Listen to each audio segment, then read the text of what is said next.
अस्सलाम वालेकुम viewers, welcome to my channel CAD tutorial. तो डियर फ्रेंड्स, ऑटो कैड से रिलेटेड हर किस्म की वीडियो देखने के लिए मेरे चैनल को सब्सक्राइब कर लें और साथ जो बेल का आइकन आएगा उसको भी प्रेस कर लें ताकि मेरी हर वीडियो आपको सबसे पहले मिल सके। इसके अलावा यहाँ पर आपको कैड, रिवेट एंड स्केचअप इंशाल्लाह इनके भी लेक्चर्स जल्द देखने को मिलेंगे। तो आज की इस वीडियो के अंदर हम जो बात करने वाले हैं वो है ऑटो कैड की स्क्रीन को रीसेट करना।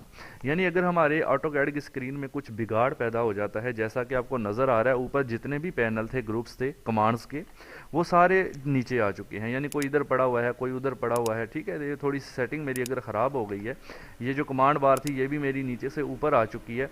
यहाँ आपको वर्किंग के दौरान कोई भी किसी किस्म का ऑटो कैड में मसला आ रहा है तो आप इसको वन क्लिक में जस्ट रीसेट कर सकते हैं। सिंपल सा तरीका है, हम वीडियो को ज़्यादा लंबा नहीं करते।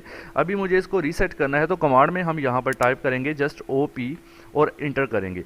OP कमांड ऑप्शन के लिए यूज़ होती है, आपने जस्ट इसको इंटर करना है। देन यहाँ पर आपने जाना है सीधा प्रोफाइल पर। यहाँ पर आपको प्रोफाइल नज़र आ रहा है, इस पर जाना है। उसके बाद नीचे आपको एक रीसेट का ऑप्शन मिलेगा, आपने इस रीसेट को जस्ट क्लिक करना है।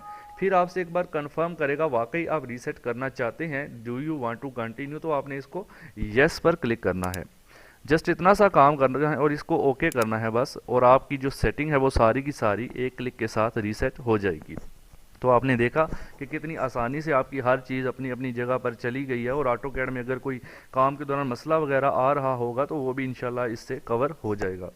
तो आज की वीडियो में बस यही था कि आपको रीसेट करने का बताना। तो बाकी चैनल को लाजमी सब्सक्राइब कर लें, वीडियो के नीचे कमेंट ज़रूर कर दें एंड वीडियो को लाइक कर दें। Thanks for watching. अल्लाह हाफिज़।